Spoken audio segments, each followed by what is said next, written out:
Assalamualaikum warahmatullahi wabarakatuh. Perkenalkan, nama saya Ati Cahyani dengan NIM B1B1210112 asal kelas A Manajemen. Baik, di sini saya akan mempresentasikan materi yang berjudul Strategi Promosi dari mata kuliah pengantar. Pertama ada latar belakang promosi.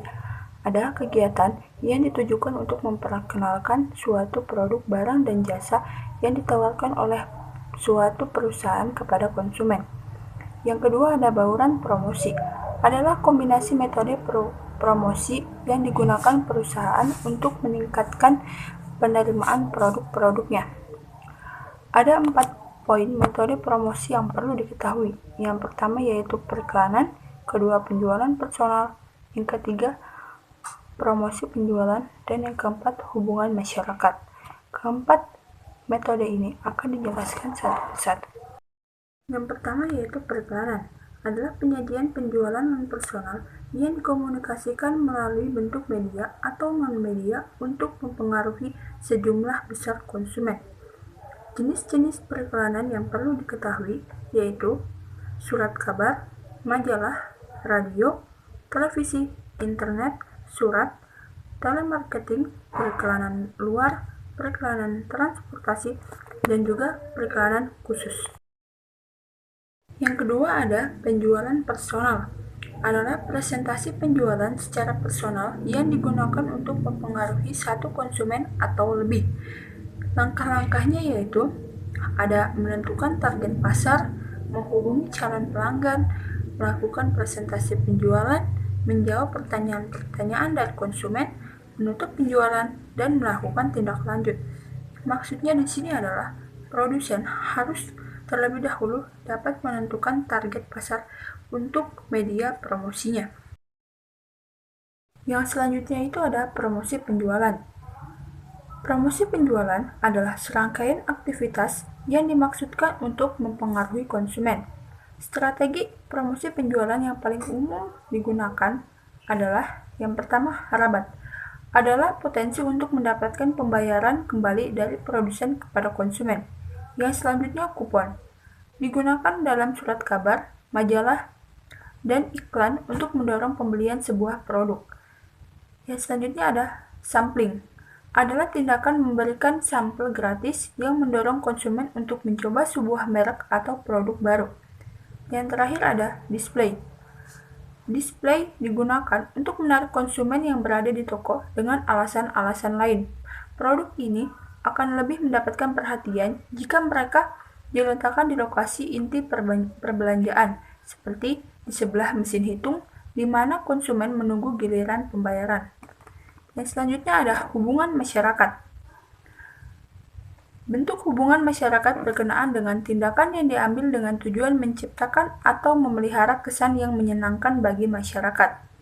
Berikut ini adalah jenis strategi hubungan masyarakat yang paling umum, yakni yang pertama acara khusus, yang kedua rilis berita, dan yang ketiga ada konferensi pers.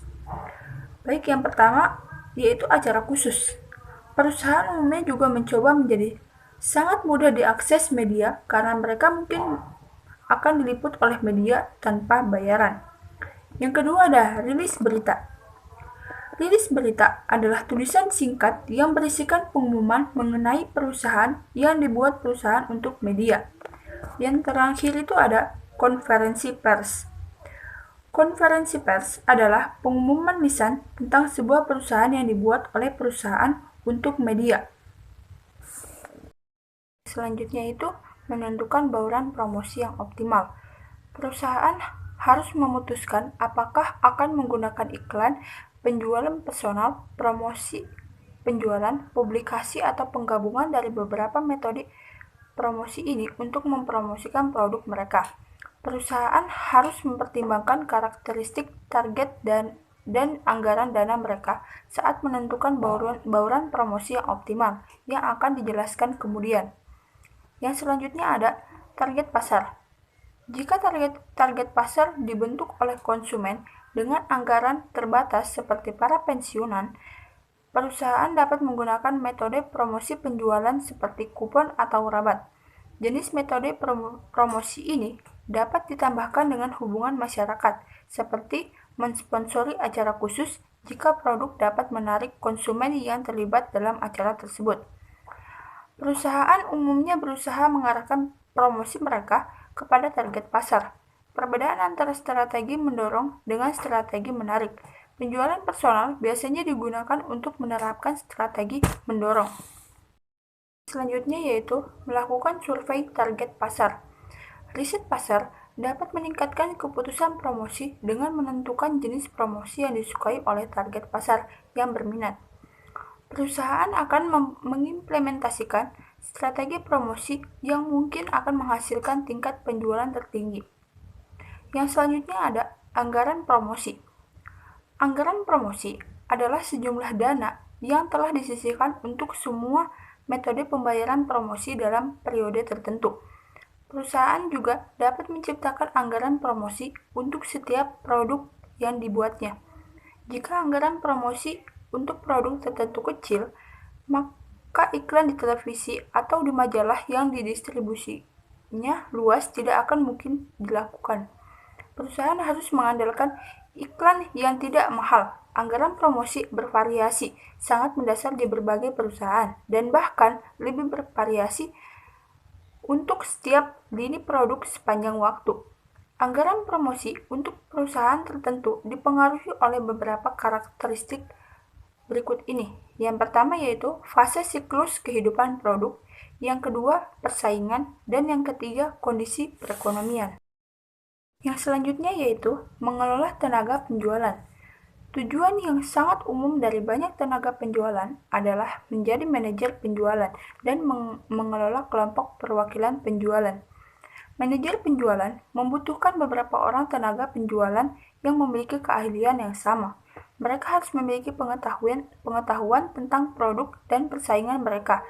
Juga harus dapat memotivasi perwakilannya untuk menjual produk.